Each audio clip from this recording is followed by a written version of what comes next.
Moran Lions ক্লাবৰ সৌজন্যত মৰাণত বিনামূলীয়া চকু পৰীক্ষা আৰু অস্ত্ৰোপচাৰ শিবিৰ অনুষ্ঠিত মৰাণ লায়ন্স ক্লাবৰ সৌজন্যত লায়ন্স কে সাহাৰিয়া আই হস্পিটেলৰ সহযোগত আজি লায়ন্স ক্লাবত বিনামূলীয়া চকু পৰীক্ষা আৰু অস্ত্ৰোপচাৰ শিবিৰৰ লগতে বিনামূলীয়া ডায়েবেটিছ পৰীক্ষা কৰা হয়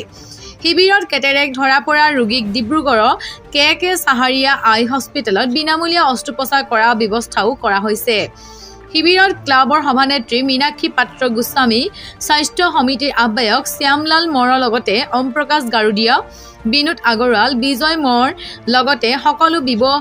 বিষয়ববীয়া আৰু সদস্যসকল উপস্থিত থাকে ক্লাবে আমি আমাৰ মৰাণ অঞ্চলৰ ৰাইজৰ সুবিধাৰ্থে আমি ডায়েবেটিছ ডিটেকশ্যন কেম্প পাতিছোঁ আৰু তাৰ লগতে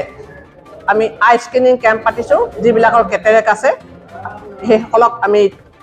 ডিটেক্ট কৰি আমি ডিব্ৰুগড়ৰ কে সাহাৰিয়া হস্পিটেলত আমি অপাৰেশ্যন কৰাৰ ব্যৱস্থা কৰোঁ এই দুইটা অনুষ্ঠান যে অনুষ্ঠিত কৰিছোঁ আমাৰ লায়ন্স ক্লাবৰ সম্পূৰ্ণ বিনামূলীয়াভাৱে তাৰ কাৰণে আমাৰ প্ৰজেক্ট চেয়াৰমেন লায়ন SL মোৰ এখেতে গোটেইখিনি মানুহক খবৰ খাতি দি আমাৰ লায়ন্স ক্লাবত গোটাইছোঁ আমাৰ প্ৰায় লায়ন্স ক্লাবৰ প্ৰায়বোৰে সদস্য আহি আমি ইয়াত গোট খাইছোঁহি আৰু মৰাণৰ ওচৰ অঞ্চলৰ ৰাইজৰ সুবিধাৰ কাৰণে আমাৰ যিটো লায়ন্সৰ উই চাৰ্ভ এই লগত আমি সংগতি ৰাখি আমি আজি এই দুইটা কেম্প অনুষ্ঠিত কৰিছোঁ আমাৰ মৰাণ লায়ন্স ক্লাবত